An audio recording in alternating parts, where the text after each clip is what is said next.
I collect justifications for swords to be in science fiction. And honestly, the whole we would use swords on spacecrafts in order to not have explosive decompression because these things put holes in things, that doesn't really hold water. There have been spacecraft with holes in them, and the only reason that we knew about those holes was because the oxygen levels were slightly lower than they were expected to be over a course of a couple days. Unless there's like faster than light travel shenanigans, a couple holes in your spaceship are gonna be fine. At least assuming that you don't land on a planet with atmosphere, but they can still be things that you repair in space. Now you could say you don't want to hit any of the vital parts on a ship, like if you shoot the life support, that's gonna suck. However, that's completely negated by the fact that your enemies probably aren't gonna care.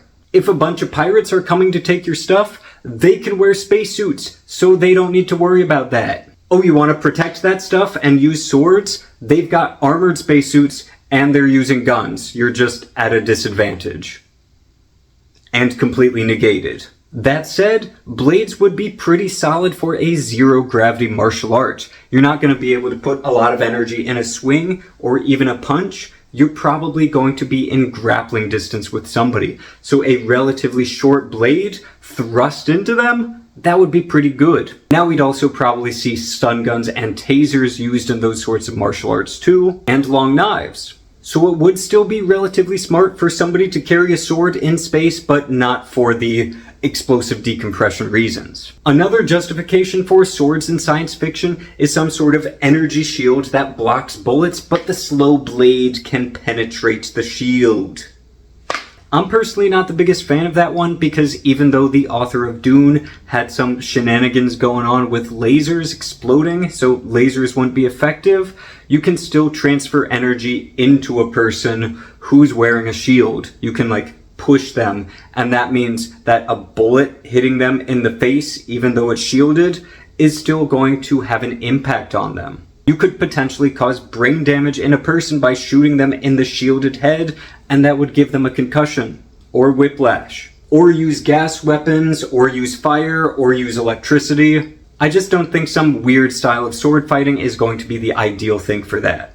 A justification that would work is swords are relatively simple objects compared to these, so you could space 3D print something like this pretty darn easily. So either you could give a lot of people weapons in a short period of time, or it'd be cool if you could like 3D print them like a Mass Effect Omni scanner or whatever as fast as it would take to draw them. That'd be pretty cool. A justification for swords in sci-fi that a lot of people do is like some honor-based society uses swords. I mean, I think that that's kind of boring. They could still carry them as secondary or tertiary weapons. However, their main ones are still going to be the most effective weapons on the battlefield. I think that one of the simplest, most straightforward justifications would be like a jungle planet or modern warfare fighting in a jungle place. Just give people machetes. They would adapt those machetes to be better at cutting stuff because that's what soldiers do. They still wouldn't be primary weapons, but they exist. The best reason that I found is if you have some super soldier in really good armor and you give them a nigh indestructible sword, they can take out more bugs than you can put bullets in a gun. So a sword will be really effective for them.